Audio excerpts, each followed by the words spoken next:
인생의 경주에서 승리했을 때 우리는 왜 어깨를 활짝 펴고 반대로 쓰라린 패배를 맛보았을 때 왜 자신도 모르게 몸을 움츠리게 되는 걸까요?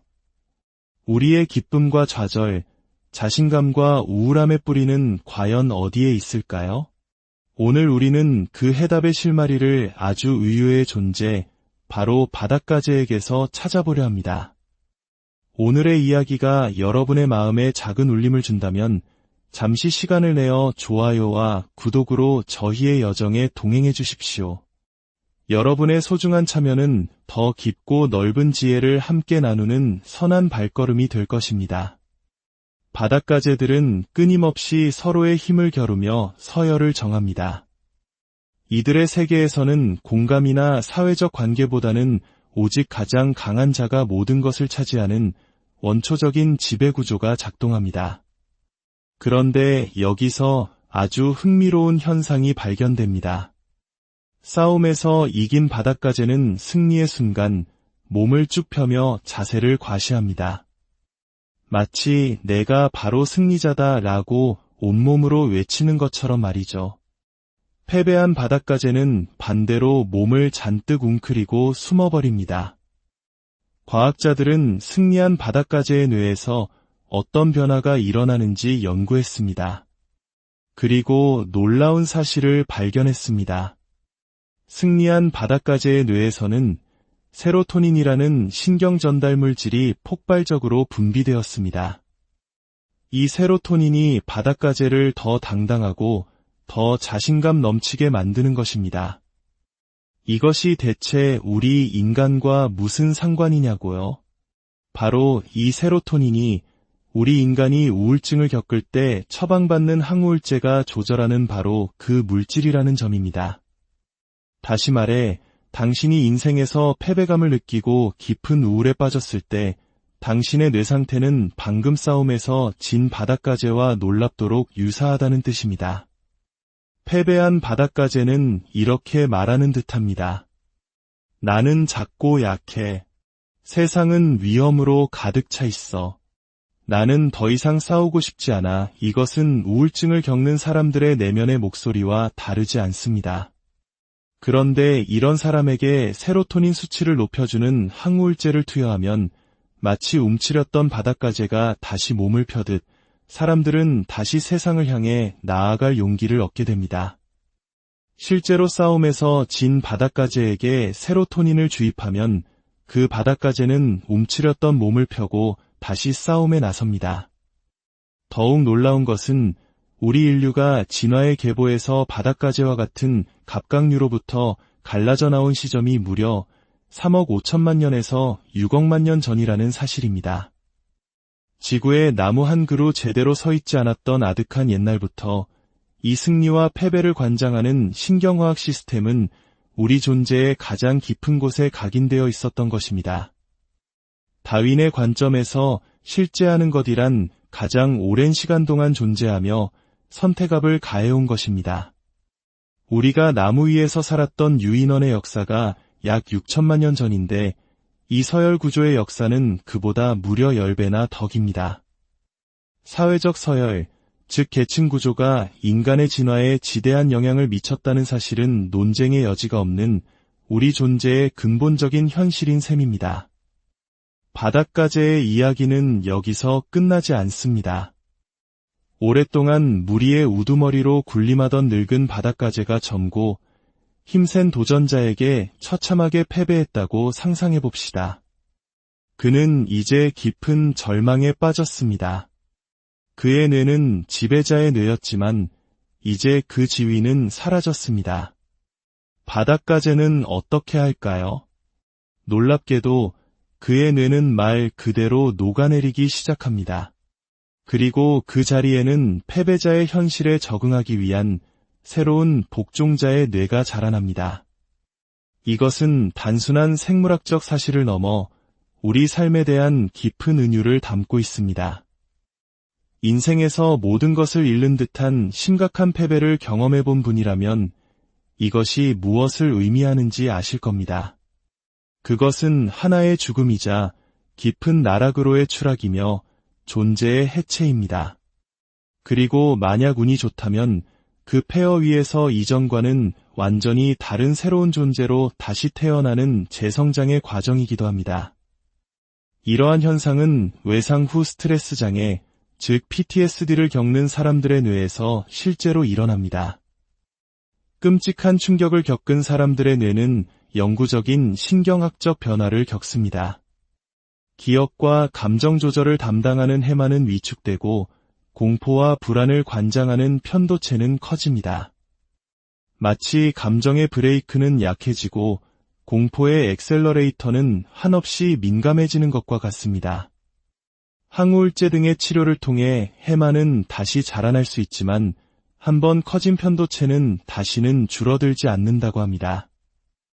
트라우마의 상처가 얼마나 깊은지를 보여주는 무서운 교훈입니다.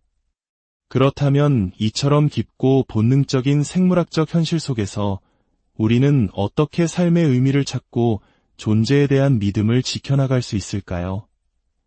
많은 사람들은 믿음을 초월적인 힘의 존재를 이성적으로 납득하는 문제라고 생각합니다.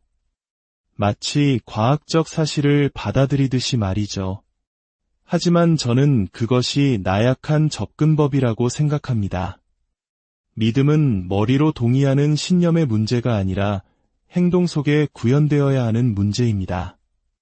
삶에 대한 믿음을 굳건히 하는 방법은 최선의 가능성을 가정한 뒤 그것을 향해 용기 있게 행동하는 것입니다. 그것이 바로 가장 높은 선에 대한 당신의 믿음을 표현하는 행위이며 하나님에 대한 당신의 믿음을 증명하는 길입니다. 나는 초월적인 신의 존재를 믿습니다. 라고 말하는 것은 중요하지 않을 수 있습니다. 당신이 무엇을 믿는다고 말하는지에 누가 신경 쓰겠습니까? 진짜 중요한 문제, 실존적인 문제는 바로 당신이 이 세상에서 어떻게 행동하며 살아가는가입니다. 이 문제에 대해 깊이 고뇌했던 두 명의 위대한 사상가가 있습니다. 바로 니체와 도스토옙스키입니다. 철학자 니체는 신은 죽었다고 선언하며 기독교를 통렬하게 비판했습니다. 하지만 그의 선언은 승리의 외침이 아니었습니다. 그는 신이라는 도덕적 기반이 무너졌을 때 인류가 겪게 될 끔찍한 혼란과 피바람을 예견한 경고였습니다.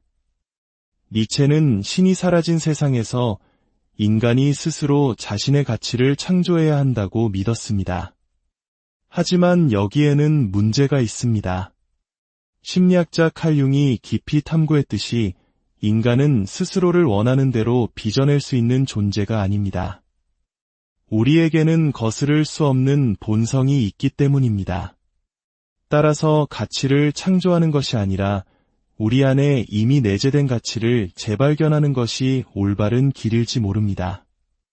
니체와 거의 동시대를 살았던 문호 도스토옙스키는 이 문제를 다른 방식으로 파고들었습니다.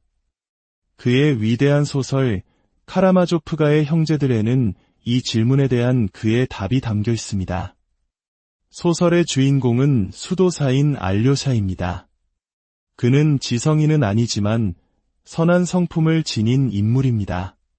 그에게는 이반이라는 형이 있는데 그는 매우 명석한 두뇌를 가진 지식인이자 회의주의자입니다. 이반은 온갖 날카로운 논리로 동생 알료샤의 순수한 믿음을 끊임없이 공격하고 뒤흔듭니다. 지적으로 알료샤는 형의 비판에 단 하나도 제대로 반박하지 못합니다. 모든 논쟁에서 그는 패배합니다. 하지만 소설의 끝에서 진정한 승리를 거두는 것은 알료샤입니다. 어떻게 그럴 수 있었을까요? 알료샤는 논쟁에서 이기려 하지 않았습니다. 그는 그저 묵묵히 자신의 삶을 통해 선에 대한 헌신을 행동으로 보여주었을 뿐입니다. 여기서 도스토옙스키가 말하고자 하는 바는 명확합니다.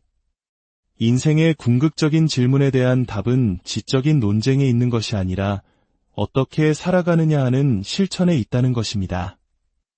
우리의 잠재력도 마찬가지입니다. 우리 안에는 아직 실현되지 않은 무한한 가능성이 잠들어 있습니다. 이 잠재력은 우리가 세상과 어떻게 관계 맺고 행동하느냐에 따라 모습을 드러냅니다. 새로운 환경에 자신을 던질 때 우리 몸속에 잠자고 있던 유전자들이 깨어나 새로운 단백질을 만들어냅니다.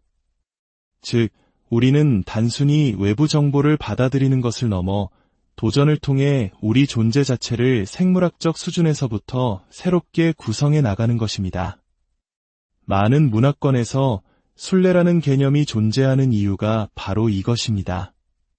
익숙하고 안락한 고향을 떠나 미지의 세계, 위험이 도사리는 중심으로 나아가는 여정. 그 과정에서 우리는 수많은 모험을 겪으며 단련되고 우리 안에 숨겨져 있던 더 많은 것을 끄집어내게 됩니다. 프랑스 샤르트르 대성당 바닥에는 거대한 원형 미로가 그려져 있습니다. 순례를 떠날 수 없었던 사람들을 위한 상징적인 여정입니다. 사람들은 미로의 입구에 서서 동서남북 모든 방향을 거친 후에야 비로소 중심에 도달할 수 있습니다. 그 중심은 바로 십자가의 중심이며 자발적으로 고난을 수용하는 지점입니다. 세상의 모든 곳을 헤맨 후에야 비로소 진정한 자기 자신을 발견하게 된다는 깊은 지혜가 담겨 있습니다. 결국 바닷가재의 이야기부터 니체와 도스토옙스키의 고뇌, 그리고 대성당의 미로까지 모든 것은 하나의 진실을 향하고 있습니다. 우리의 지위와 감정은 수억 년의 지나가 새겨놓은 본능에 깊이 뿌리내리고 있으며 인생의 패배는 우리를 근본적으로 변화시킬 수 있습니다. 하지만 그 모든 것을 뛰어넘는 진정한 믿음은 머리로 이해하는 신념이 아니라 가장 높은 선을 향해 내딛는 용기 있는 행동으로 증명됩니다. 그리고 진정한 나는 안락한 현실에 머무를 때가 아니라 미지의 세계로 기꺼이 걸어 들어가는 순례의 여정 속에서 발견되는 것입니다.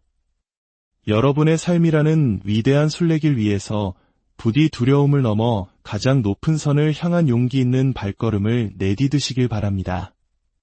그 길 위에서 진정한 자신을 발견하고 흔들리지 않는 삶의 의미를 찾으시기를 기원합니다.